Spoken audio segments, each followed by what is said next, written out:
안녕하세요. 저는 필리핀에서 오늘 새벽에 온 김숙향 선교사입니다. 네, 제가 고맙습니다. 제가 한국에서 살았던 그 시간보다 필리핀에 선교사로서 산 그 기간이 더 긴 것 같습니다. 필리핀에서 35년째 사역하고 있는 김숙향입니다. 톤도라는 지역을 목사님께서 잠깐 소개해 주셨는데, 김지혜 전도사님 찬양 너무 감사합니다. 그리고 우리 40, 60 세대의 그 찬양을 해주셔서 너무 감사합니다. 네, 그래서 너무 감흥이었고 또 새로웠고 좋은 시간이었습니다. 그 톤도라는 지역은 필리핀 사람들도 가기를 싫어하고 두려워하고, 그 톤도라는 지역을 만약에 택시 기사한테 톤도를 가자 그러면 안 갑니다. 그러니까 가서 이제 뭐 벌었던 돈을 다 빼앗기거나 아니면은 이제 차를 놓고 나와야 하는 그런 상황이 되기 때문에, 그래서 아마 그러면 왜 어떻게 거기 들어갔지 그렇게 궁금하실 것 같은데 기도하고 시작하겠습니다. 하나님 감사합니다. 부족한 저를 또 하나님께서 저가 있기 전에 하나님의 계획 안에 부르시고 택하시고, 또 사람으로서는 할 수 없지만 하나님의 뜻과 또 하나님의 그 깊은 사랑으로 인도하시고 또 가르쳐 주시고 또 사용하여 주셔서 하나님 지금이 있게 하여 주신 주님의 은혜에 감사함을 드립니다. 부족하지만 오늘 이 베들레헴 성전에서 또 하나님께서 행하셨던 일하셨던 일들을 잠깐 나누기를 원합니다. 주님, 저를 온전히 주님의 도구로 사용하여 주시고 또 우리 듣는 모든 믿음의 성도들에게 하나님의 은혜가 동일하게 임할 수 있도록 축복하여 주시옵소서. 감사합니다. 예수 그리스도 이름으로 기도했습니다.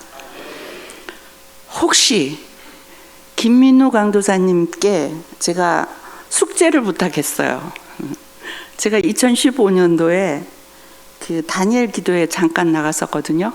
네, 좀 10년 전의 얘기인데, 그래서 그 영상을 지금 보고 오시면 제가 간증을 안 하고 사역에 대한 얘기를 보고를 드리고 싶다 그랬는데 안 듣고 오셨죠. 정보도 없으시죠. 네. 그래서 제가 그거를 저의 간증과 지금 하고 있는 사역을 빠른 시간 안에 잘 전달하도록 하나님께서 도와주시기를 원하고, 저는 이제 강원도 춘천에서 태어났지만 아버지의 사업 때문에 그 태벽이라는 황지라는 곳에 가서 학교를 고등학교까지 다니게 됐는데, 그 초등학교 때 사업 때문에, 아버지의 사업 때문에 차가 있었어요. 그때는 60년대 후반 70년대 초인데, 그러면 거기는 눈이 오면 정말 눈이 엄청 쌓이거든요. 그러면 이제 저희가 사남일녀인데 저희를 차에 태워서 학교에 데려다 주고, 그래서 그냥 쉬운 얘기로 이제 좀 잘 살았던 그런 환경에서 살았었어요. 근데 어느 날 이제 부도가 나고 그다음에 아버지 사업이 다 없어지게 되고, 이제 빚쟁이들이 저희 집에 들어와서 저희가 먹을 수 있는 그 음식들을 그분들이 다 가져가시는 거예요. 그랬을 때가 고등학교예요. 그래서 고등학교 때는 학교 갈 때 제가 주머니에 돈이 한 푼도 없이, 도시락도 없이 학교에 갔던 적이 종종 있습니다. 집에 쌀이 없어서, 그리고 돈이 없어서. 이제 그러니까 극과 극의 그런 상황들을 경험하게 하셨어요, 하나님이. 딸이 하나인데 이제 물론 남자 오라버니나 동생들은 그거를 잘 적응할 수 있는데 저는 정말 힘들었어요. 그래서 어머니가 저보고 너는 정말 까탈스럽다 이제 그렇게 말씀을 하시면, 또 아버님은 이제 제 삶 속에서 그 노라는 단어가 없었어요. 모든 거를 안아주시고 또 엄마 몰래 저를 다독여 주시고 또 살짝 불러내서 마시는 것도 가끔 사주시고, 뭐 그렇게 자라게 됐어요.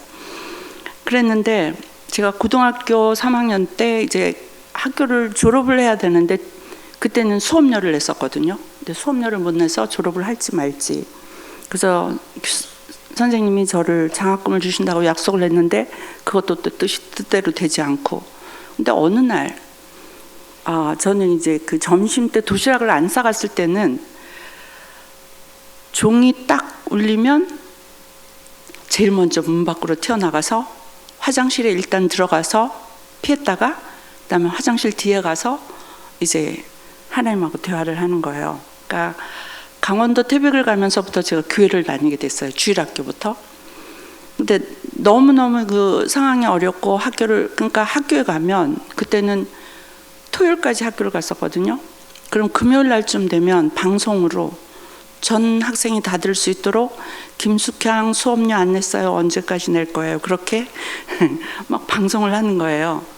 이제 그러니까 모두가 다 알게 되고 너무 이제 속상하고 그래서 하나님께 기도를 했어요. 하나님 저 학교 졸업하면 하여튼 그러면서 이제 하나님께 더 다가가게 되고 여름 방학 때 다른 사람들은 다 공부를 하고 대학을 준비하고 뭐 이런 가운데 저는 꿈도 못 꾸고 그 다음에 이제 교회 여름 부흥회 하는데 참석을 했어요. 새벽부터 밤까지. 근데 하나님이 저를 그때 만나 주셨어요. 그 금요일 날 철야 예배를 하는데 주님이 저한테 오셔서 하나님께서 그 저 안에 있었던 엄마에 대한 원망, 그러니까 엄마가 이제 굉장히 스트릭했어요. 저희한테. 아버지는 너무 저상한데 엄마는 남자들은 강하게 키워야 되고 해서, 근데 저도 같이 남자같이 키운 거예요.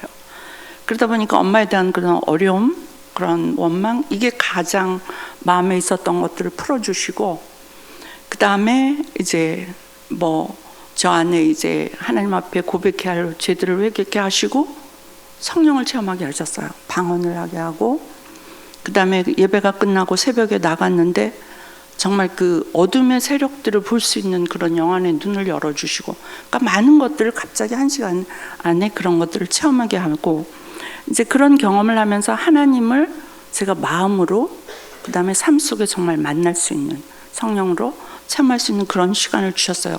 근데 그거는 지금까지도 제가 잊을 수 없는, 그래서 그 하나님의 사랑, 그러고 나서는 이제 제가 하나님을 계속 열심히 잘 믿고 그 다음에 예배드리고 할 줄 알았는데 이제 세상으로 좀 빠지게 된 거예요.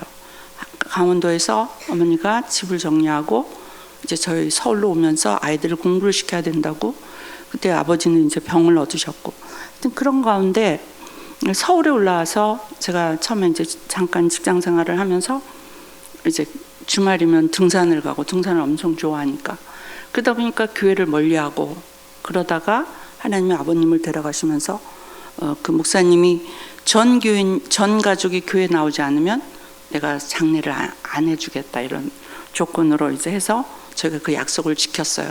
그때 다시 주님께 돌아가기 시작해서 그때 제가 깨달았던 게, 왜 이렇게 내가 몇 년을 방황했지? 하나님의 말씀이 없었던 거예요. 근데 주일학교부터 고등학교를 꼬박 그렇게 열심히 다녔는데 예수가 내 삶의 누군지를 몰랐던 거예요. 그리고 그냥 즐거운 마음에, 기쁜 마음에 성경 구절도 암송하고 여러 가지 활동들을 했는데 예수님이 누구신지 그 진리가 내 안에 없었던 거예요. 그래서 이제 성경 공부를 하게 되고 이제 신학을 공부하게 되고, 기독교 교육과 이제 선교학을 공부하면서 그렇게 이제 하면서 저는 제 꿈은 교수가 되는 거였어요. 이렇게 가르치는 거를 잘하지는 못하지만 좋아하거든요. 그래서 오늘도 새벽에 오기 전에 저희가 필리핀은 고난주간이 휴일이에요. 천주교 국가여서. 그래서 16, 17 이틀 동안 저희 그 사역자들만 모아서 세미나를 하는데 저희가 사역자만 한 170명 되거든요. 그래서 사역자들을 위해서 이제 세미나를 하는데 그 극성으로 또 새벽 예배, 오전 강의 다 끝내고 그리고 쉬었다가 공항 가갖고 새벽에 온 거예요.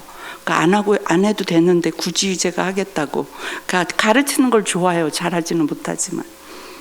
그래서 교수가 되는 게 제가 꿈이었고, 어머니도 그걸 굉장히 좋아하셨고, 근데 갈 수 있는 길이 없더라고요. 그래서 하나님께 열심히, 하나님 저 장학금 주세요. 그러면 외국에 나가서 공부하고 나중에 학교에 돌아와서 가르치겠습니다. 근데 하나님께 그렇게 기도했는데 하나님이 그 길을 열어주시는 게 아니라 하나님께서 제가 일주일 동안 하나님 앞에 이제 로마서 12장 2절에 보면 너희는 이 세대를 본받지 말고 마음을 새롭게 함으로 변화를 받아 하나님의 선하시고 온전하시고 기뻐하시는 뜻이 무엇인지를 분별하라고 하시는데, 그럼 하나님이 나를 향한 선하시고 온전하시고 기뻐하시는 그 뜻이 무엇일까? 그래서 하나님, 저는 교수를 해서 하나님께 그냥 강의만 하는 게 아니라 복음을 전하겠습니다. 막 이런 식으로. 근데 하나님이 제 마음 가운데 숙향아, 내가 너를 선교사로 불렀다. 엉뚱한 말씀을 하시는 거예요. 네. 그래서 아닙니다. 하나님, 제가 무슨 선교사를, 저는 영어도 못하고 그때는 아직 영어를 그렇게 할 수 있는 때가 아니고, 그 다음에 선교에 대한 선자도 모르고, 그때는 아직 선교를 공부하기 전이었으니까. 그리고 그 다음에 저를 보내시지 말고 딴 사람을, 그때 막 선교가 막 한참 붐빌 때, 그리고 어머니가 아직 예수를 그때 안 믿으셨기 때문에 저는 아골골짝 빈들 한국에는 가겠습니다. 소록도도 가겠습니다. 그렇지만 외국만은 안 됩니다. 이렇게 하나님의 그런 부르심에 아주 적합한 대답을 해드렸어요. 그랬는데 안 된다고. 근데 하나님은 하시더라고요. 그래서 그 건강하시던 어머니가 이제 저희 모두를 이제 공부를 마치게 하기 위해서 일주일에서 한식식당을 하셨어요. 근데 그 기도를 하고 1년이 채 안 됐을 때 갑자기 어느 날 쓰러지게 되고, 그 다음에 을지병원에 가서 완전 중환자실에서 이제 사경을 헤매시게 되고, 그런 가운데 하나님께 제가 굴복을 했습니다. 하나님, 만약에 이 일이 저 때문에 왔으면 제가 하나님 선교사로 가겠습니다. 어머님의 목숨만 살려주십시오. 그러면 제가 이유되지 않고 선교사로 가겠습니다. 그러니까 기도를 했는데 중환자실에, 그러니까 의사는 50대 50 가실 수도 있고 살아나실 수 있다. 근데 그렇게 기도하고 한 달 만에 하나님, 그 어머니가 깨어나시고 저를 부르시고 중환자실에서, 그리고 이제 나중에는 2달 후에는 걸어서 병원을 나오셨어요. 그래서 내가 순종을 해야 되는 거구나. 그렇게 하고 선교 훈련을 받고 필리핀은 영어를 공부하기 위해서 갔습니다. 그러니까 뭐 우리가 듣고 쓰는 거는 해도 이렇게 스피킹이 안 되잖아요. 그래서 영어를 가서 좀 해오고 해야 되겠다 이런 마음으로 갔는데, 거기가 영어를 공부하는 나라가 아니고 하나님이 준비하셨던 선교지였습니다. 그래서 공부하러 가서 6개월 후에 돌아와야지 이런 계획으로 갔는데 하나님은 한 번도 제 계획을 들어주신 적이 없습니다. 그래서 거기에서 붙잡혀서 영어를 하고, 그 다음에 이제 고아원 사역을 하게 됐고, 고아원 사역을 하면서 이제 남편을 알게 됐어요. 그러니까 고아원 사역을 하면서, 그때는 필리핀은 이제 마닐라 지역은 타갈록을 하거든요. 필리핀 말을 하는, 필리핀어를 타갈록을 하는데 저는 그때 타갈록을 못했고, 그 다음에 영어는 또 아이들이, 고아원 아이들이 영어를 못 알아들어요.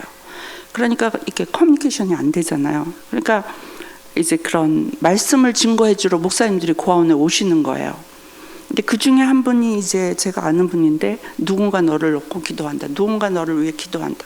너무 좋아했는데 그게 이제 삶의 반려자로. 그래서 제가 저는 제가 필리핀에 가서 정말 무엇을 어떻게 해야 될지, 저는 선교에 대한 전략도 없이 나갔거든요. 그래서 하나님 앞에 나아가서 필리핀 현지에 있는 기도원에 가서 40일 금식 기도를 했어요. 하나님, 이 필리핀 지역이 제가 하나님의 부르신 그런 선교의 땅이 아니면 이제 영어 공부를 하고 한국으로 돌려보내 주십시오. 그러면 두 번째, 이곳이 하나님께서 부르신 땅이면 저에게 고아원 사역을 주십시오. 저 아무것도 없습니다. 그다음에 저는 결혼하지 않고 독신으로 하나님께 제 삶을 온전히 드리겠습니다. 이렇게 3가지를 놓고 기도를 했어요. 그러니까 제가 이제 고등학교 때 가장 저에게 감명을 주셨던 분은 조지 뮬러. 그러니까 기도로 하나님께서 모든 것을 응답하신다. 그러니까 사람에게 구하지 않고 하나님께 구한다. 이게 이제 저의 삶의 이제 그런 신조가 되었던 거죠. 그래서 이제 그렇게 40일 금식 기도를 했는데 정말 하나님의 은혜 가운데 잘 마칠 수 있었고, 네, 부식을 하는데 그 기도원 원장님이시고, 이제 큰 지금은 대형 교회인데 그 교회 목사님이 저를 왜 기도를 했는지를 물어보셔서 저하고 인터뷰를 했는데 말씀을 드렸더니 그러면 우리 고아원인데 고아원 와라. 고아원에서 같이 사역하면 좋겠다. 그 대신 3개월을 우리가 너를 지켜보겠다. 모르니까. 그래서 고아원 사역이 열렸어요. 그리고 오히려 저에게 월급을 주는 거예요. 그래서 이제 봄으로서 이제 고아원에서 사역을 하게 되고, 그래서 하나님이 저의 기도를 응답해 주셨구나. 그래서 이제 제 꿈은 환경이 너무 열악하니까 고아원을 좀 깨끗하게 잘 져서 많은 아이들이, 그때 한 20명 정도를 수용할 수 있는 그런 곳이었는데, 정말 조지 뮬러 같이 몇천 명은 아니더라도 몇백 명은 케어할 수 있는 그런 고아원이었으면 좋겠다. 그런 꿈을 가지고 이제 또 기도를 하며 나아갔는데, 이제 어느 날 그 목사님이 오시더니 누군가가 저를 놓고 기도를 한다 그래서 아니라 그랬어요. 근데 결혼했어요. 현지인이고요. 예, 필리핀 현지 목회자이고, 그분은 이제 지금은 하늘나라 가 계세요. 예. 그러니까 제가 독신으로 하나님께 서원했잖아요. 하나님이 저를 독신으로 다시 돌려주셨어요. 그래서 근데 이제 그 다니엘 기도를 한번 들어보세요. 네, 흥미로운 얘기예요. 조폭 두목이었고 감옥에서 27년 있었고 온몸에 문신 있는 사람이고, 네, 저보다 15살이 더 많고, 그러니까 조건으로, 인간의 조건으로 얘기하면 하나도, 지금 우린 결혼하려면 조건 되게 많잖아요. 맞아야 되고, 그 조건에 하나도 맞는 게 없었어요. 네. 근데 하나님이 말씀으로 저에게 요한일서 4장 12절에 보면 사랑에는 두려움이 없나니 온전한 사랑은 두려움을 내어 쫓느니라. 두려움은 형벌이니라. 두려워하는 자는 온전한 사랑을 이룰 수 없느니라. 이 말씀을 처음 저에게 주셨어요. 그러니까 저는 무슨 문제가 부딪히면 사람에게 가서 상의하는 게 아니라 하나님의 말씀을, 그러니까 창세기, 그러면 창세기 1장부터 50장까지 쭉 읽어 내려가는 거예요. 그 안에서 사역하면서 새벽에 일어나서 읽고, 아이들 이제 학교 다 보내고, 그러면 없으면 제가 또 아이들 올 때까지 이제 성경을 읽고, 하나님이 제 마음 가운데 말씀을 통해서 응답하실 때까지 그렇게 했는데, 이제 그 말씀을 주셨어요. 그래서 하나님께, 하나님, 저는 온전한 사랑을 할 수가 없습니다. 온전한 사랑은 예수 그리스도 혼자, 예수 그리스도만이 할 수 있는, 그거를 저에게 요구하지 마십시오. 그래갖고 저는 아니라고 했어요. 그리고 그랬는데도 또 하나님께서 이제 남편이 아니라고 하니까 저를 놓고 40일 금식 기도를 또 하러 들어갔어요. 정말 스케줄이 많고, 감옥에 있다가 예수님을 만나고 나와서 정말 그 필리핀 루손 비사야스 민다나오 전국을 다니면서 굉장히 큰 집회들을 많이 하는 그런 하나님의 간증이 많은 그런 이제 전도자였어요. 전도 목회자로 이제 일을 하고 있어서 정말 매일 매주가 사역이었어요. 근데 그거를 다 캔슬하고 저를 놓고 40일을 금식 기도하는 그 기간에 하나님이 또 말씀으로 주셨어요. 그것이 열왕기하 20장에 15년의 히스기야 왕의 삶. 그래서 하나님께 이제 그 말씀을 읽고 가는데, 하나님, 지금 저를 놓고 40일 금식 기도하는 사람 정말 싫습니다. 만약에 제가 하나님께 서원해서 결혼 안 하겠다고 했는데, 만약에 결혼을 해도 되면 한국 사람 주세요. 필리핀 사람 정말 싫습니다. 근데 그때 정말 3주 후에 한국 사람한테 중매가 들어오고 뭐 하여튼 그런 얘기가 있어요. 근데 결국은 이제 그 15년의 그 말씀이 저의 결혼의 15년. 그러니까 제가 93년 6월 19일 날 결혼했습니다. 그래서 딸만 셋 낳았습니다. 그랬는데 그 15년이 지난 2008년, 그러니까 거기 20장을 쭉 읽어보면 그 히스기야 왕이 병이 들었잖아요. 15년을 연장해 주잖아요, 삶을. 그러면 히스기야 왕이 이사야 선지자에게, 그럼 내 병이 낫다는 걸 어떻게 알게 하랴, 증거를 달라 그랬어요. 해시계야 일령표를 10도 물러가게 하거든요. 근데 그 19일에서 15일을 딱 가면 6월 4일 날 저희가 9시에 결혼했거든요. 9시에 딱 하나님이 데려가셨어요. 그 상황을 보면서, 그러니까 제가 그냥 살아가는 것 같은데 제 삶은 하나님의 그런 타임 테이블 안에 딱 들어있는 거예요. 그래서 하나님이 데려가셨고, 그리고 나서 저는 정말 접고, 저희 첫째 아이가 중학교 1학년 들어갈 때거든요. 6월 달에 개학인데, 그러니까 중학교 1학년, 초등학교 6학년, 초등학교 5학년, 딸. 그러니까 제가 연년생을 3명을 낳은 거예요. 그러니까 얼마나 힘들었겠어요. 그 아이들을 함께 키우면서. 그러니까 그 고통은 또 말할 수가 없었고 힘들었고, 하여튼 그랬었는데, 그래서 결혼을 한 것이 저는 축복이 아니라 저주인 줄 알았어요. 너무 어려운데 완전히 바닥까지 내려가서. 그래서 사람들이 그거 봐라, 네가 뭐가 잘났다고 그런 사람하고 결혼해서 막 부정적이고 주위 환경이 모든 것들이 다 정말 지옥을 향해서 가는 그런 상황이었어요. 근데 하나님이 반전을 만드시더라고요. 네. 하나님이 그 반전을 만드시는데, 저희가 2000년에 그 톤도라는 그 무시무시한 지역에 사역을 하게 들어갈 수 있었던 거는 남편이 있었기 때문에. 그러니까 남편이 조폭 두목이고, 그 조폭 시절에 14살에 그 두목이 됐어요. 갱. 그러니까 남편은 태어나면서 리더십을 가지고 있는 것 같아요. 태어난 리더십이고, 저는 리더십이 있다면 태어난 것보다는 하나님께서 이제 저를 만들어 가시면서 그런 이제 주신 것 같아요. 그래서 14살에 두목이 됐고 16살에 감옥에 들어가는 하여튼 뭐 그런 역사가 있었어요. 그래서 이제 결혼을 해서 아이를 놓고 너무 고생하다가 이제 어느 정도 괜찮다. 그래서 2000년에 그 톤도라는 지역은 남편이 그 조폭 시절에 거기를 잘 알아요. 그러니까 딱 들어가서 딱 있으니까 사람들이 많이 알고 있는 거예요. 그런 과거를. 그러니까 오히려 그게 사역을 하는데 보호가 됐어요, 저한테. 그러니까 사람들이 저를 함부로 못하는 거예요. 남편이 누구였는데. 그래갖고 그 남편의 혜택 때문에 그 정말, 그러니까 한국 사람들이 지금도 거기는 그 톤도라는 지역이 빈민촌이 정말 거대한 빈민촌인데, 그것이 생기게 된 거는 그 앞쪽에 반대쪽에 차이나타운이 있어요. 거대한 차이나타운. 그러니까 시골에서 사람들이 무작정 상경해서 들어오면 톤도에 머물 수 있는 거는 그 중국 사람들이 거대한 그 시장에 가서 열심히만 일하면 하루를 먹고 살 수가 있어요. 그러니까 벌이가 될 기술이 없어도.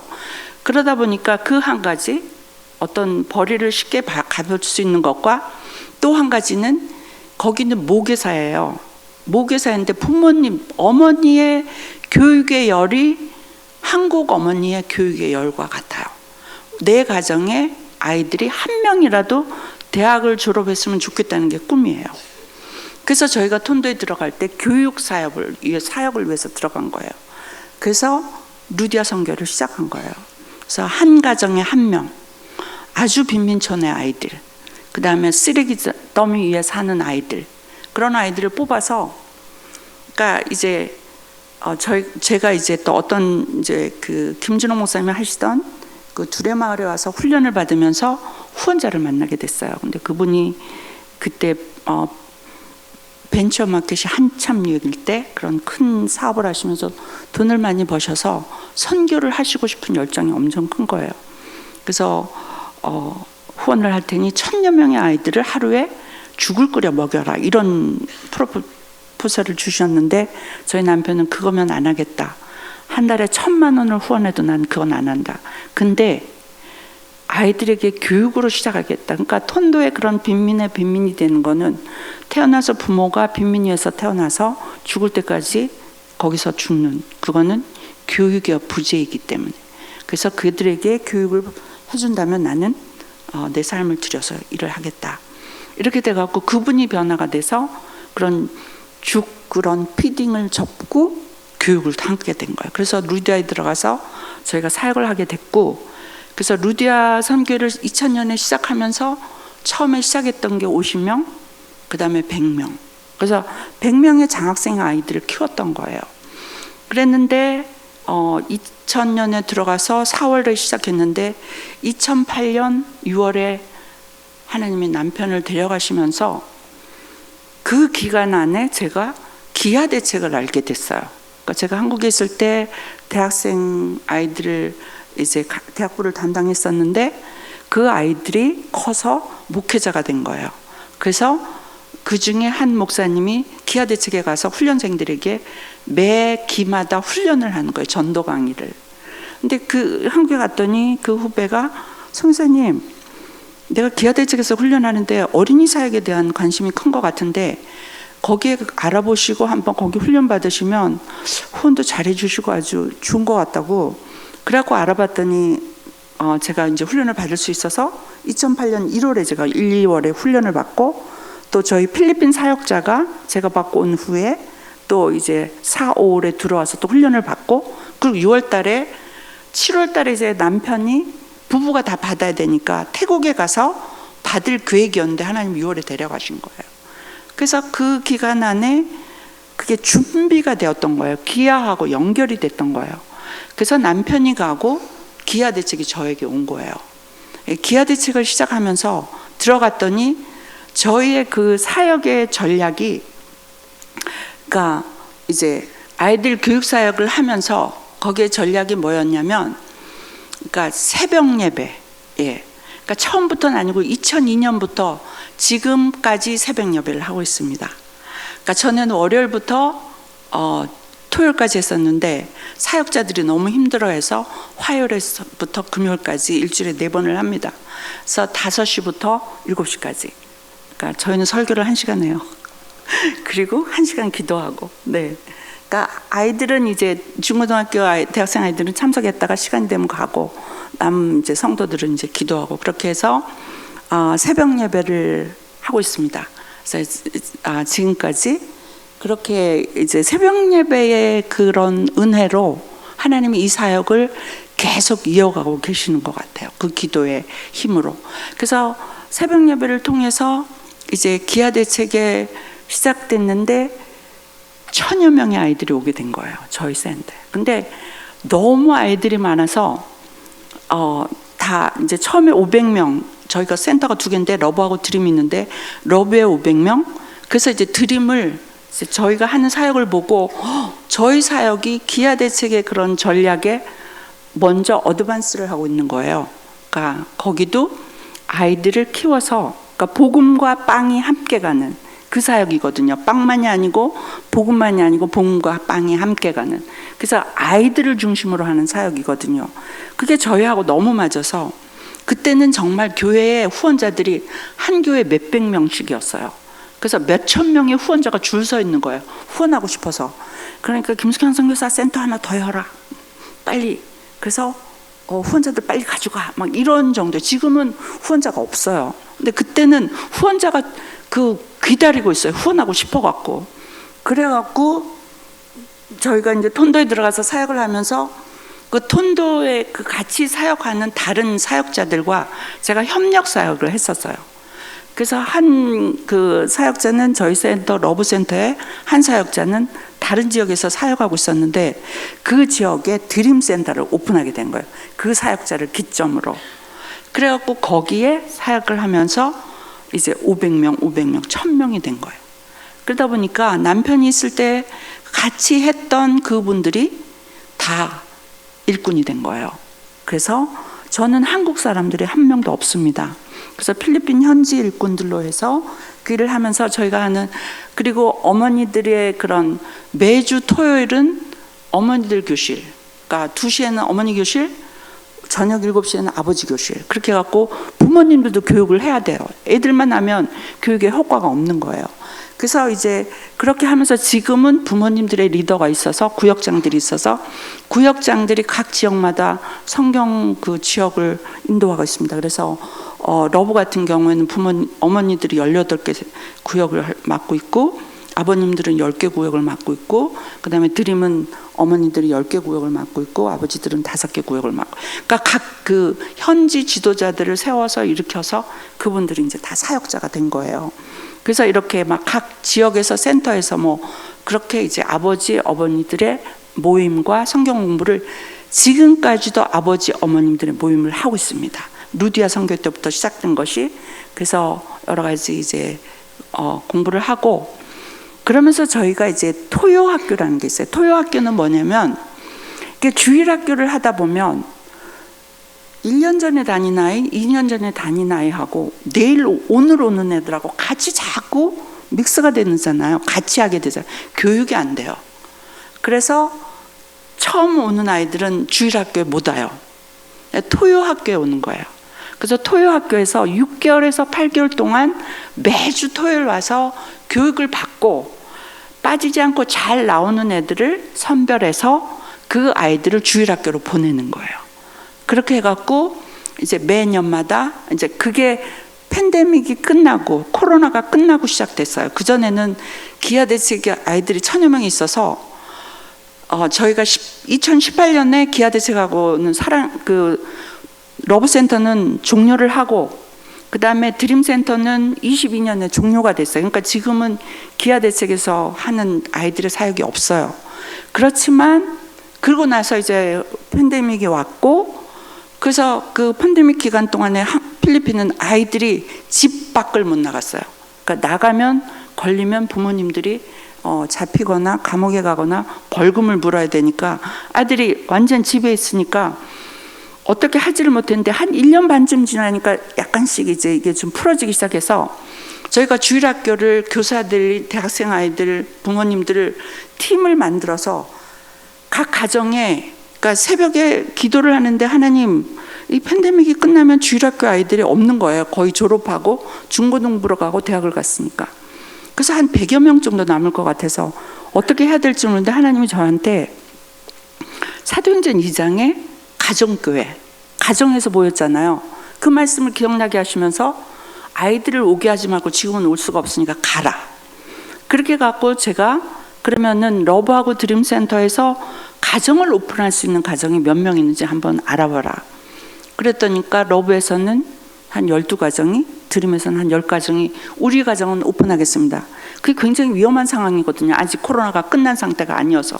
근데 그렇게 오픈하다 보니까 교사들 2명, 그 다음에 부모님들이 3명 이렇게 5명이 한 그룹이 돼서 그 가정에 가면 예배 드리기 전에 8시에 가서 아이들을 모으는 거예요. 그럼 9시부터 11시까지 뭐 그동안 애들이 꽁꽁 집에 묶여 있다가 찬양하고 그 다음에 말씀 전하고 간식 주고 막 이부 활동하니까 너무 좋아하는 거예요. 그래갖고 그렇게를 하고 이제 2022년도에 가서 이제 어느 정도 완화가 되고 2023년에 정부에서 아이들은 그럼 나가도 된다. 부모님과 동반해서. 그래서 저희들을 차와 뭐 트라이시클 이런 걸 다 동원해서 그 차에 부모님을 태워서 아이들을 센터로 다 오게 했어요. 그랬더니까 러브에 모인 아이들이 350명, 드림에 모인 아이들이 300명. 이렇게 해갖고 주일학교가 다시 살아난 거예요. 그래서 그렇게 하다 보니까 이제 아이들이 막 오기 시작하는 거예요. 그래서 지금부터는 섞지 말자. 그래갖고 토요학교를 만들게 됐어요. 그래서 그 아이들은, 새로운 아이들은 토요학교에 와서 토요학교가 기수가 있습니다. 그래서 또 계속 오는 게 아니라 한 기를 맞춰야 다음 기를 받고 이렇게 해갖고 이제 토요학교가 있었는데 정말 하나님께서 그때 빵 공장을 주신 거예요. 저희한테. 저희 빵 공장이 있어요. 그래서 빵 공장을 하루에 한 1000개를 만들 수 있어요. 빵을.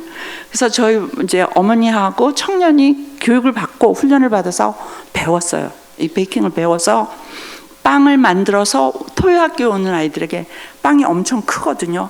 그래서 그걸 2개씩 주는 거예요. 그리고 주일학교 간식으로 사용하고 그 다음에 이제 그 주위에 이제 좀 연세가 많으시고 아프시고 이러신 분들에게 또 나눠주시고 사역지 그런데 그렇게 해갖고 하나님이 또 빵공장을 주셔서 또 빵공장을 위해서 후원하신 분이 생기셨어요. 그래서 기아대책이 없으니까 또 하나님이 이 모양 저 모양으로 사역을 할 수 있도록 또 일을 허락해 주신 거예요. 그래서 빵공장을 하게 되고 그래서 저희는 선교 전략이 뭐냐면 길거리에 나가서 노방전도를 안 해요. 그러니까 노방전도를 몇 번 해봤는데 한 번 오고 그 다음에 뭐 과자 주고 뭐 주고 그 다음에 오기가 너무 힘든 거예요. 모이기가 계속 안 오는 거예요. 그래서 저희가 그 토요학교를 통해서 이제 주일학교로 넘어가면 한 가정이 1명 내지 2명이잖아요. 그러면 주일학교로 넘어갈 때 그 가정을 방문해서 부모님들을 초청하는 거예요. 그게 전도예요. 그러니까 아이들을 뽑는 거, 아이들을 초청하고 그 다음에 토요학교를 하고 그래서 주일학교로 넘어가면 그 다음에 그때부터 부모님들을 초청하는 거예요. 그러니까 아이들을 보고 아이들이 6개월, 8개월 동안 복음을 듣고 아이들이 바뀐 게 있잖아요. 그러면 부모님들한테 찾아가서 저희가 길게 저희를 소개하지 않아도 이제 초청을 하면 반응을 하세요. 그래서 이제 그런 부모님들, 그다음에 우리 리더들 다 같이 모여서 일일 세미나를 하는 거죠. 새신자 세미나. 이렇게 해서 이제 새신자들을 영입하고 교회에 나오게 되는 거예요. 어른들도. 그래서 저희는 한 아동을 통해서 그 가정을 전도한 그래서 한 아동이 맨 처음 반응하는 게 어머니, 그 다음에 아버지, 그 다음에 형제들. 그래서 전 가족이 예수를 믿는 게 저의 목표입니다.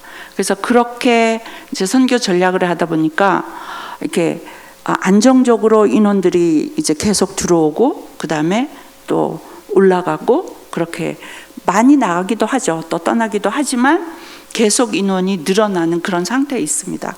그래서 그렇게 하고 이제 작년 2020 해마다 저희가 이제 필리핀은 세례가 아니고 침례거든요.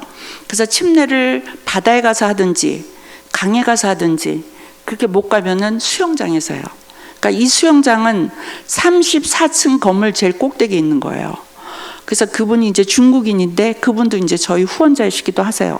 후원도 해주시고 그 다음에 이 수영장을 그냥 빌려주신 거예요. 그래서 한 번 세례할 때 보통 120명에서 150명. 예. 그러니까 15살 이상 그리고 새신자들 이제 교육받고 이제 예배 참석하시는 분들을 이제 침례를 하게 되죠. 그러니까 저가 이제 침례를 하기에는 너무 버거워서 저희 동기 목사님들을 이제 초청하는 거예요. 그러면 동기 목사님들이 오셔서 세미나도 해주시고 또 침례식도 해주시고 그렇게 해서 한 3박 4일, 4박 5일 있다가 이제 선교하고 가시는 겁니다. 그래서 작년에도 120명 정도, 이제 올해도 150명 정도를 이제 받아야 되는데 부모님하고 이제 중고등부 아이들이 근데 이번에 목사님이 이번에는 못 갈 것 같은데요. 그러셔갖고 그럼 내년에 오세요. 그럼 내년에는 한 200명 넘을 텐데요. 괜찮습니다. 뭐 이렇게 얘기하고 있습니다. 그래서 그렇게 이제 침례식과 세미나를 하는 그러한 상황입니다. 그리고는 이제 저희가 그 주일학교 아이들이 한 아동이 일주일에 저희 센터에 3번 내지 4번 옵니다. 그러니까 방과후 교실 2번, 그 다음에 그 저희는 가치관 교육이라는 걸 해요. 가치관 교육은 뭐냐면 성경 교육인 거예요. 근데 사실 주일날 주일 한 번 들어서 아이들이 성경을 알까요? 아니죠. 그래서 금요일날 와서 금요일날 또 가치관 교육을 해요. 그러면은 화수는 자기의 스케줄이 있어요. 학년별로 화수목은 학년별로 와서 오는 학년 안 학년 있고 금요일 날은 다 와요.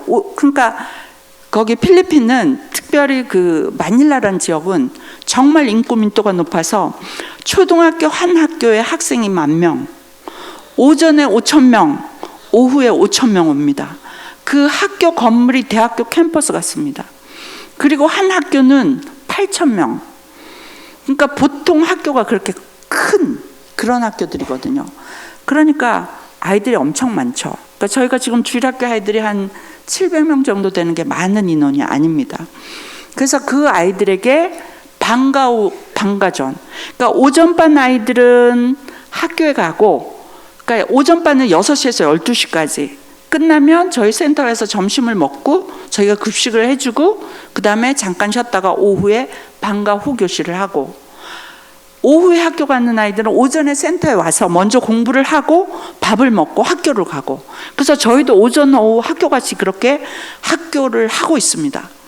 등록된 거는 아니지만 아이들을 위해서 방과후 교실을 하고 있는 거죠. 오전 오후. 그래서 식사도 제공하고 그렇게 하고 있습니다. 그래서 그거는 어머니들이 다 봉사를 하고, 지금은 이제 후원자님들이 1대1 결혼을 해서, 저는 이제 기아드 측에서 사실 1,000명의 아이들은 1,000명의 후원자가 있었어요, 한국에. 근데 지금은 뭐 그거에 뭐 반의 반도 안 되지만 그래도 아직까지 그동안 저희 센터를 방문하시고 또 톤도를 아시고 이런 분들이 제가 한아동 후원할게요, 저희 아이 키우는 거 같이 키우겠습니다, 이렇게 해갖고 후원하신 분들이 있어요.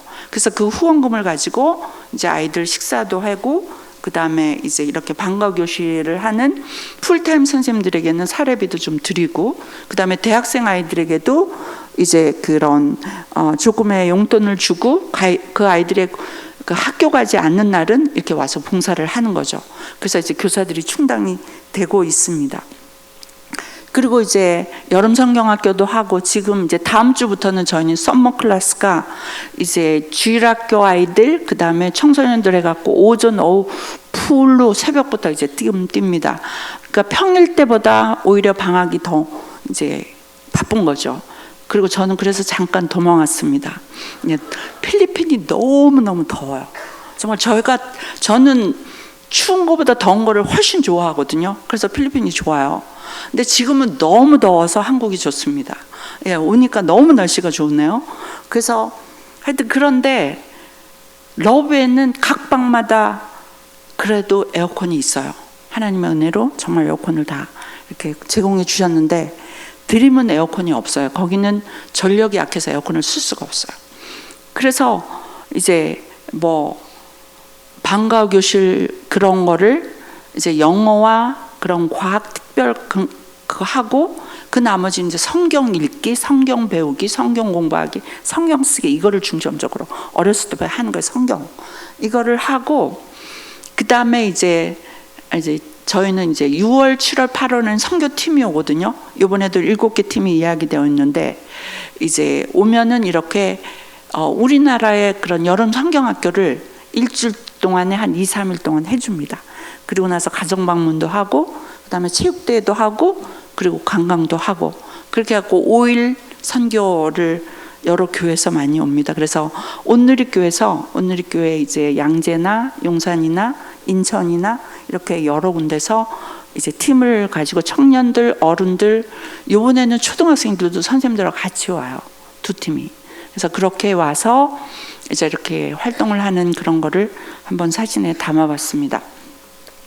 그리고 저희가 이제 한 1년에 몇 번씩 세미나를 하는데, 그러니까 성경 속의 예수, 그러니까 그거를 중점적으로 한 그런 세미나를 한 거를 한번 사진에 담아봐서, 이 모든 사람들이 저희 사역자들이에요. 그래서 이렇게 한 번씩 이제 세미나를 1년에 몇 번씩 해서 재충전을 하고 또 이렇게 무장을 하고 그렇게 세미나를 하는 것입니다. 사역자들입니다. 그리고 이제 저희가 그런 후원을 해주시는 분들에게 1년에 2번씩 감사 편지를, 아이들이 손편지를 써요. 그리고 사진도 붙이고, 그러면 저희가 그걸 또 다 번역을 해갖고, 한국말로 번역을 해갖고 따갈록 영어를 써서, 이제 초등학교 애들은 영어가 안 돼요. 그러니까 중학교 아이들도 안 돼요. 고등학교 대학생이어야 하지만 어느 정도 영어를 할 수 있어서 이제 그렇게 영어나 타갈록으로 쓰면 한국말로 다 번역을 하는데, 이제 저하고 같이 우리 조셉 전도사님이 있어요. 조셉 전도사님은 필리핀에서 과학고등학교를 졸업하고 한국에서 주는 국가정부 장학금을 받고, 그러니까 국가정부 장학금은 우리나라에서 제3세계에게 한 나라에 3명씩 줘요, 1년에. 그래서 거기에 발탁이 돼갖고 한국에 와서 한동대에서 생명공학과 산업디자인을 전공하고, 이제 원래는 한국에서 그 산업디자인 때문에 상을 받았어요. 그래서 카카오에서 이제 뭐 저기를 하려고 그랬는데, 하나님의 부르심으로 필리핀에 와서 일을 하면서, 풀타임으로 일하면서 지금 신학대학원 3학년에서 공부하고 있습니다. 그러니까 그 전도사님이 한국말을 저같이 해요. 예. 그래서 저하고 둘이 이제 팀이 오거나 어떤 세미나가 한국 강사일 때는 둘이 번갈아 가면서 이제 통역을 하게 됩니다. 그래서 통역에는 어려움이 없습니다. 그래서 막 많은 그 필리핀 분들이 조셉 전도사의 그런 통역을 들어보면, 지금까지 정말 한국에서 오신 분들이 많은 세미나를 들어봤는데 이해가 반반인데, 조셉 전도사가 통역하는 거는 정말 잘 알아듣고 잘해서 너무 좋다고, 이게 잘 전달이 돼서, 그래서 통역을 정말 잘합니다.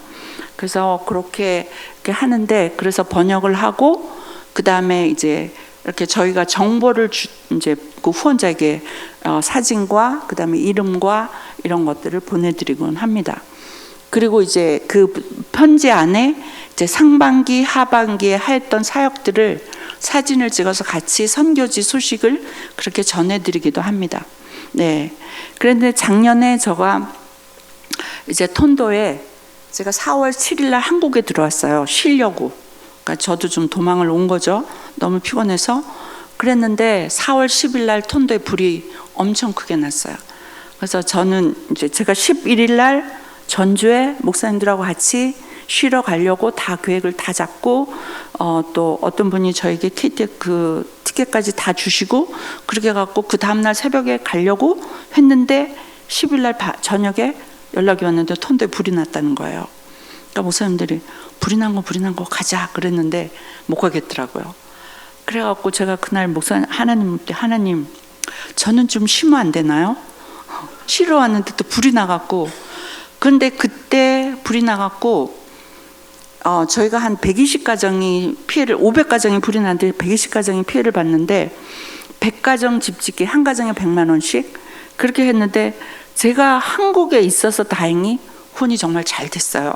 그래서 저희가 그때 100가정은 못 짓고 76가정을 집을 이렇게 잘은 아니지만 전에 살던 집보다는 훨씬 좋게 그렇게 다 져주게 됐습니다.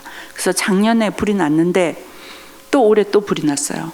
이거는 올해 1월 23일 날 또 났어요. 그러니까 그 드림센터에 있는 전 지역이 불이 났어요. 그래갖고 이번에는 이제 정부에서 선거 처리돼 갖고 대통령, 시장 이런 분들이 후원을 많이 해주신 거예요.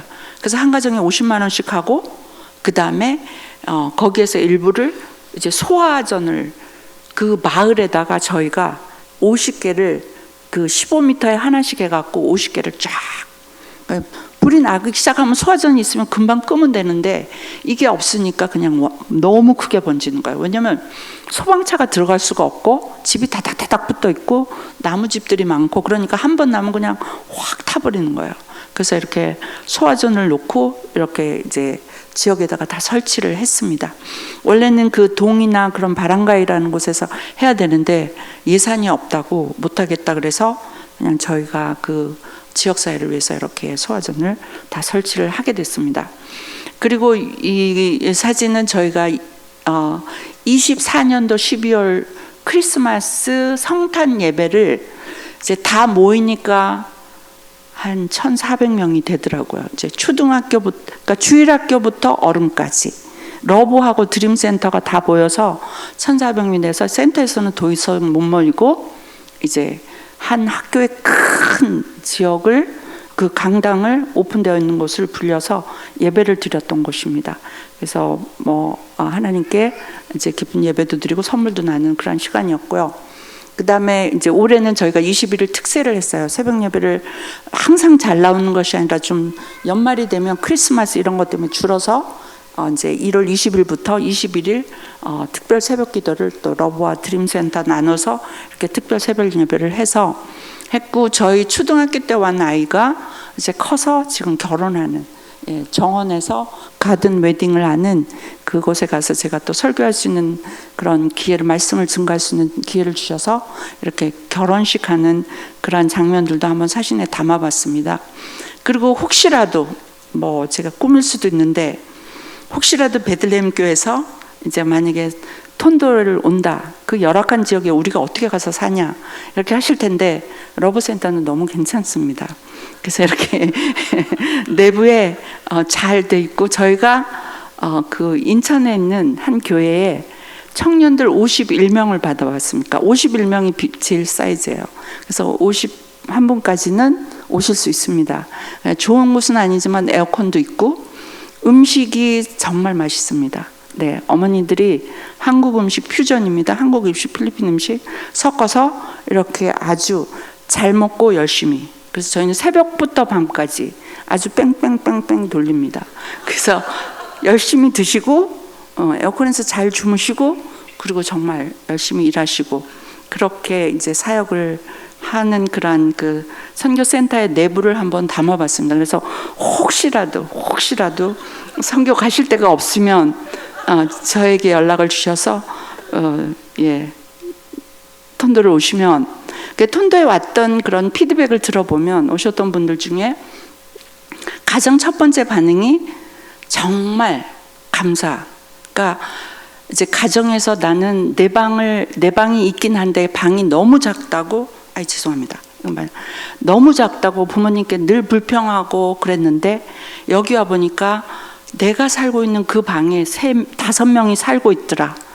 더 이상 불평이 아니라 하나님께 감사해야 되고, 그러니까 환경과 그런 거를 보면 아이들이 아닌데 아이들이 이렇게 코리안 클래스에 와서 같이 활동하는 거 보면 너무 명랑하고 너무 아이들이 밝고, 그래서 나보다 더 좋은 환경일 줄 알았는데 정반대. 그리고 가정 방문을 해보면 그동안 이제 쭉 신앙생활을 했던 사람들의 기도 제목이 나를 위한 기도 제목이 아니라 교회를 위해서, 그 다음에 지역사회를 위해서, 또 한국에 온 팀들을 위해서 기도 제목을 내는 거 보고 막 팀들이 우는 거예요. 그리고 정말 환경은 열악하고 어렵지만 이제 그렇게 같이 저희가 이제 팀워크를 이뤄서 스태프들과 그 다음에 풀타임 사역자들과 이렇게 사역을 돌아가는 것을 보면서 너무 이제 은혜를 받게 되고, 뭐 하여튼 여러 가지가 있습니다. 제가 좀 불려서 얘기는 하지만, 네. 그래서 오시면 손해는 안 봅니다. 그래서 그분들이 그러세요. 내가 선교를 와서 은혜를 주고 뭔가를 주고 가려고 했는데 받아가는 게 더 많다고 오시라고 초청하는 거예요. 네, 이제 그렇게 이제 진행하고 있습니다. 이거는 뭐냐면 제 자랑일 수도 있는데, 제가 이제 필리핀이 선교 50주년이었거든요, 작년이. 필리핀 이제 한국 선교사님이 필리핀에 발을 들여서 이제 50년이 된 거예요. 지금은 많은 선교사님들이 계신데, 그래서 선교 그 책을 발간했어요. 그 중에서 제가 이제 2페이지를 참여하게 됐는데, 제가 사역을 하면서 사실은 상을 뭐 찾았던 건 아닌데, 어떻게 이제 대사님이 저 소식을 쭉 알고 크리스찬이세요. 지금은 이제 퇴임하셨는데 한국 와 계신데, 지금은 이제 교수로 동남아 그런 문제에 대해서 교수 생활하고 계신데,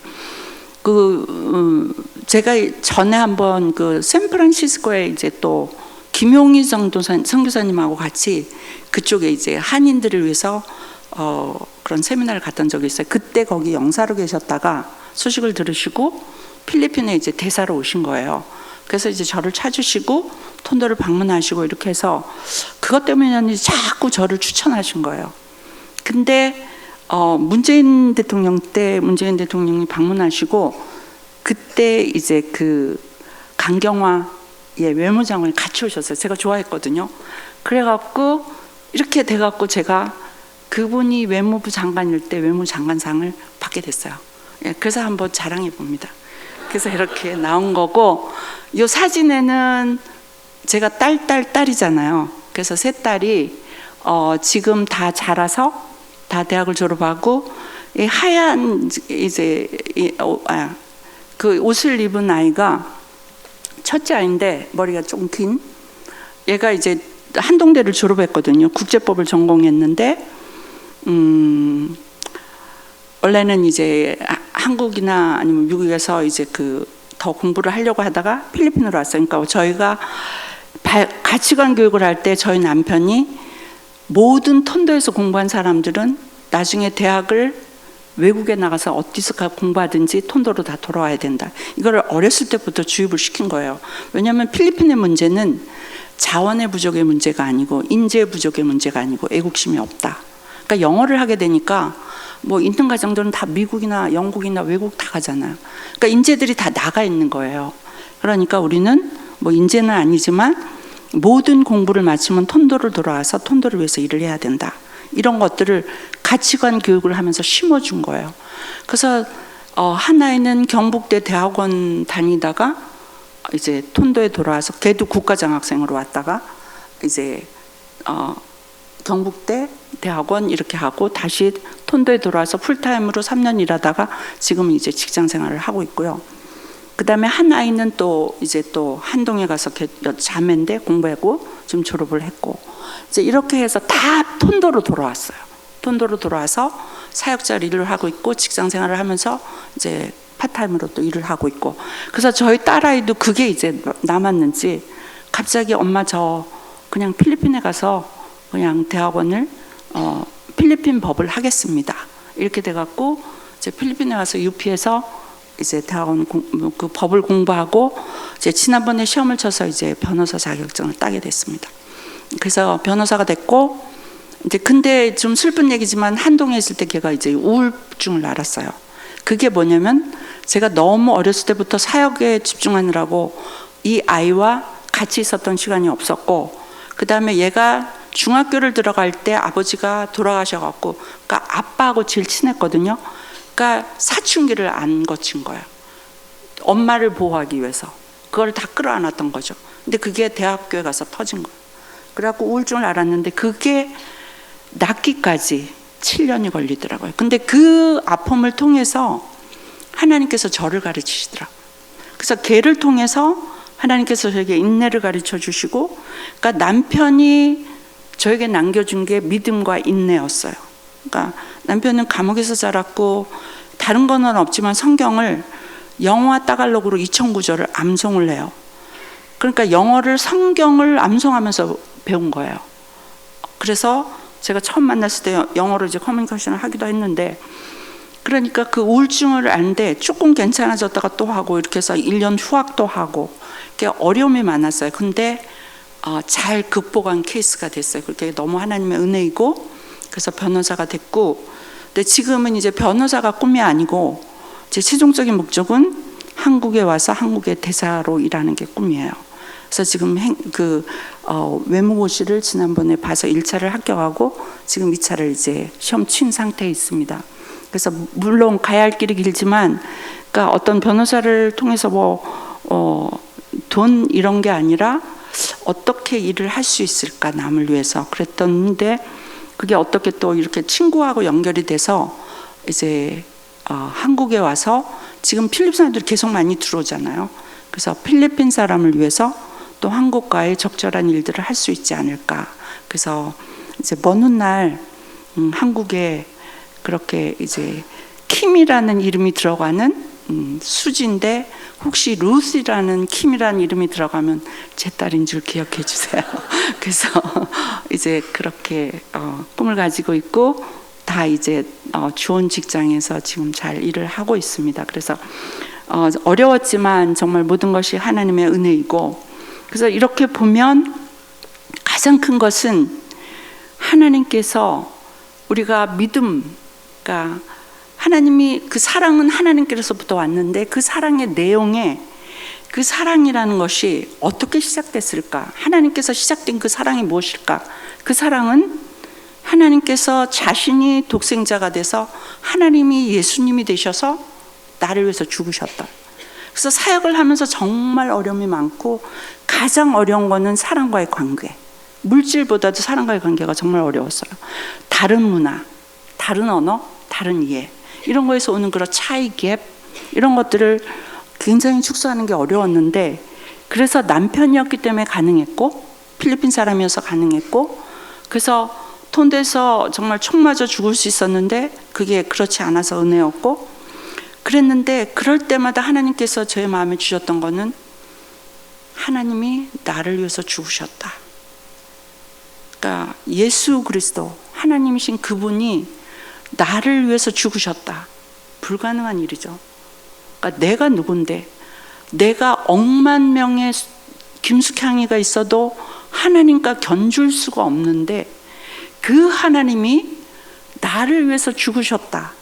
그러면은 그런 것들을 묵상할 때, 정말 청년들, 대학생들 자랄 때 열심히 후원하고 대학 졸업하고, 가정에서 불가능한데 센터에 나와서 후원하고 이렇게 해서 다 졸업을 했는데, 나중에 이제 남몰라라 하고 막 나갈 때 너무 가슴이 아픈 거예요.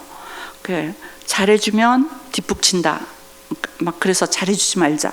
이러다가도 막 그런 마음, 근데 줘도 감사할 줄 모른다. 막 이런, 그러니까 그런 마음들이 되게 막 많이 마음을 자리를 잡다 보니까 이게 사랑이 사람들을 감쌀 수가 없고, 자꾸 미워지고 의심이 생기고 자꾸 이게 거리가 생기게 되고, 그래서 사실은 제가 23년도에 톤도를 떠나려고 계획을 했어요. 근데 안 이루어졌어요. 제 계획이잖아요. 왜냐하면 2008년에 남편을 하나님이 데려가셔서, 저는 그러면 하나님, 제가 15년을 남편 없이 제 삶을 하나님께 드리겠습니다. 그게 2023년이에요. 그래서 저는 23년에 하나님 충분하시죠. 제가 혼자 남편 없이 15년을 더 톤도에서 하나님 사역을 했습니다. 이제 저를 좀 놓아주세요. 저를 좀 떠나게 해주시고 저는 부분적으로 선교를 하면서 책을 좀 쓰고 싶었어요. 사실 가장 낮은 데서 피는 꽃이라는 것을 이지성 작가가 쓴 책이 있어요. 근데 남이 쓴 거지 제가 쓴 책이 아니거든요. 그래서 제가 좀 하나님께서 저에게 주셨던 은혜와 하셨던 일들을 제가 좀 쓰고 가고 싶었어요. 그래서 그 시간을 갖자 그런 계획을 가졌고, 마침 톤도에 미국에 계시는 한 목사님이 청년 때 선교사로 헌신을 했는데 약속을 못 지킨 거예요. 그래서 내가 5년이라도 해야 되겠다. 그래서 어떤 분 연결을 통해서 톤도로 오기로 했어요. 그래서 너무 모든 것이 잘 맞춰지는 거예요. 그럼 난 이제 톤도를 23년 때 마무리하고 바톤을 턴하고 난 이제 가야 되겠다. 이런 계획을 다 했는데 그게 다 그분이 자녀 교육 때문에 톤도에 오면 자녀 교육을 할 수가 없으니까 이제 그것 때문에 이제 거기를 포기하셨고, 그 다음에 그렇게 되다 보니까 사역자가 후임자가 아직 없었고, 그러다 보니까 또 이제 다른 계획이 있었던 것이 또 깨어지고 모든 것이 다 깨어지더라고요. 그래서 제가 그 22년 10월 달에 인도에 성경 속의 복음이라는 그 세미나를 들고 그 리더하시는 분과 함께 팀으로 조인을 해서 그 인도를 갔었어요. 4군데를 가서 세미나를 하면 이틀 동안 12강을 나눠서 하거든요. 그러니까 영어로 하면 그분들이 현지어로 이제 통역을 하고, 이렇게 해서 4군데를 다니는데 그 붐바이라는 곳을 갔어요. 인도에. 붐바이가 가장 부흥하는 그런 지역이거든요. 근데 그곳에 가서 머문 곳이 가장 처참한 곳. 그러니까 50년이 된 건물인데 들어갔는데, 제가 선교 훈련을 받을 때 인도네시아 갔을 때 그 경험했던, 그러니까 이렇게 샤워를 하러 강가를 갔는데 완전 모기에 온몸을 덮였었던, 그리고 그 잤던 곳이 밑에는 동물들이 다 보이고 그런 곳에서 이제 잠을 잤던. 근데 그곳에 갔는데 봄바에 있는 그 지역, 그러니까 너무 이제 호텔비는 비싸고 자비량으로 뭐 이렇게 해야 되고 후원을 좀 받아서 하는데, 그 들어가서 자는 곳이 나무의 침대에, 그 다음에 선풍기가 지붕에서 돌아가는데 삐거덕거리고, 그 다음에 화장실은 이렇게 바가지로 이렇게 해야 되고 너무 좁고. 근데 그때 그 훈련 받았을 때 인도네시아 갔던 기억을 나게 하시는 거예요. 잠을 못 자겠는 거예요. 제가 그렇게 까다롭진 않은데 새벽에 잠을 못 자겠는 거예요. 그래서 옆에 이제 같이 온 친구가 깰까봐 이제 그렇게 묵상을 하고 있는데 하나님이 제 마음 가운데 숙향아 처음으로 돌아가라 이러는 거예요. 그게 무슨 말인지 몰랐어요. 처음으로 나 이제 내년이면 이제 몇 달로 그때가 23년 10월이었으니까 몇 달로면 이제 사역을 접으려고 다 계획을 하고 이게 진행되고 있는데 뭐 처음으로 돌아가는 게 뭐지? 그래서 그거를 이해하지 못하고 왔는데 이것들이 다 깨지면서 톤도에서 다시 시작해야 되겠다. 이런 메시지를 갖고 지금은 정말 그런 우리가 믿음이 있다고 하는데 그 믿음의 근원이 어디서 온다고 생각하십니까? 그러니까 믿음의 근원은 하나님의 그 unconditional love, 아가페 사랑. 그러니까 하나님이 나 같은 사람을 무조건적으로 사랑하신, 아무런 가치가 없는 죄인이었을 때 그 사랑하셨던 그 사랑을 믿습니까? 그게 믿음의 기초가 돼야 된다는 거죠. 그 믿음이 없이 내가 어떤 내 꿈을 향해서 내가 강하기 때문에 이게 아니라 하나님께서 나를 사랑할 수 없는 그 조건에 있는 나를 조건 없이 사랑하신 그 사랑에 대한 믿음. 그러니까 하나님이 나를 사랑하신 거지 내가 하나님을 사랑한 것이 아니라고 오늘 요한일서 얘기하잖아. 그래서 그 믿음에 대한, 그래서 갈라디아서 2장 20절에 그 하나님이 나를 사랑하신, 죽기까지 사랑하신, 예수를 죽기까지 사랑하신 그 unconditional love, 그거를 믿는 그게 믿음이에요. 그게 믿음의 기초. 그러니까 그게 아니고는 우리가 가지고 있는 믿음은 내 꿈, 내 희망을 하나님께서 이루어줘야 하는 그런 나의 바람. 그래서 그 unconditional 그 love가 내 안에 있으면 그거를 가지고 그거를 믿는 믿음으로 시작한다면 불가능한 게 없다는 거예요. 어려움이 아니고 어려움은 하나님이 나를 훈련하시기 위한 목적. 내 안에 이루어져야 할 그러한 부족한 성품들을 다루시는, 그거를 통해서 하나님께서 어려움을 주시고 문제를 주시고 고통을 주시고, 이제 그런 것들을 통해서 그 어려울 때마다 하나님이 나를 위해서 죽으셨지. 감히 내가 무엇을 어떻게, 그러니까 이들을 왜 용서할 수가 없지? 어떤 게 문제이지? 뭐가 어렵지? 이제 이런 그런 고백과 그러한 그 적용을 통해서 35년 한 톤도에 들어가서부터 25년을 뭐 잘한 거는 아니지만 그냥 살았던 것 같아요. 아까 목사님이 선교는 같이 사는 거다 그랬는데, 그렇게 무던히도 살아서 그런 어려움들과 아픔들이 많았지만 그래도 필리핀 사람들하고 함께 할 수 있고, 또 우리 아이들이 필리핀 아이들이고 남편이 필리핀 사람이고 제가 필리핀 사람이 되어가고, 그래서 한국에 오면 제가 너무 촌스러운 사람인 거예요. 그리고 너무 이런 문화에 뒤떨어져 있어갖고 좀 당황하게 되고, 그리고 필리핀은 슬로울리거든요. 근데 여기는 너무 빨리빨리여서, 그러니까 제가 이제 필리핀 사람이고 여러분이 한국 사람입니다. 문화 적응하기도 힘들고, 이제 다시, 그래서 저는 이제 한국에 들어올 그런 계획은 없고 필리핀에서 사는 게 저한테 안전한 것 같습니다.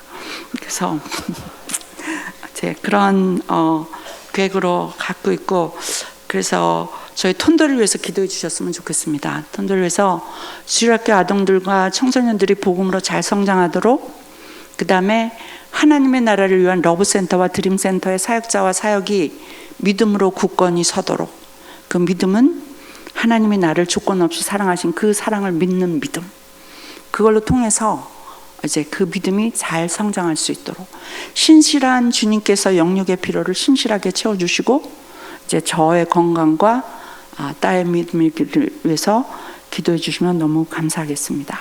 네, 제가 사실은 처음에 시작할 때 기도를 하려고 했는데 잊어먹었어요. 그래서 제가 지금 기도할게요. 네, 기도하고 저는 내려가겠습니다. 잠깐 기도하겠습니다. 하나님 감사합니다. 제가 무엇이 간데 하나님께서 보시고 준비시키시고 훈련하시고 인도하시고 아무것도 한 것이 없는 것 같은데 벌써 필리핀에서 35년의 삶을 살게 되었습니다. 하나님 당신의 은혜입니다. 하나님 감사합니다. 아무것도 하나님 앞에 내어놓을 건 없지만 하나님 이렇게 일할 수 있도록 계속적으로 일해 주셔서 감사합니다. 하나님 오늘 이 베들레헴 교회에 예수님이 탄생한 그곳에, 이곳에 와서 하나님 부족하지만 잠깐이지만 하나님의 얘기를 나누었습니다. 혹시라도 제 입술에 하나님의 누가 되었으면 거두어 주시고, 하나님 우리 마음에 우리 모두에게 동일하게 하나님께서 그보다 더 큰 은혜로 임하여 주시고, 하나님 베들레헴 교회를 통해서 하나님께서 계획하신 그 목적과 하나님의 나라가 이 땅에 온전히 이루어질 수 있도록 축복하여 주시옵소서. 지금 병원에서 또 건강을 회복하고 있는 당회장 목사님을 기억하여 주시고, 또 모든 사역을 위해서 사역하시는 모든 목사님들, 또 강도사님, 전도사님들, 사역자들을 축복하시고, 하나님 한국도 이제는 선교지가 되었는데 이 사역이 더욱더 굳건하게 하나님의 사랑을 널리 전파하여 모두가 행복한 자가 되는 그러한 축복의 성전이 되도록 인도하여 주시옵소서. 우리는 떠나지만 하나님 톤도를 기억나게 하시고, 또 톤도를 위해서 기도할 수 있는 그러한 넉넉한 마음을 허락하여 주시옵소서. 감사합니다. 우리를 죄악 가운데 구원하여 주시고 영원토록 사랑하시도록 약속하신 예수 그리스도 이름으로 기도했습니다. 아멘. 감사합니다. 사랑합니다.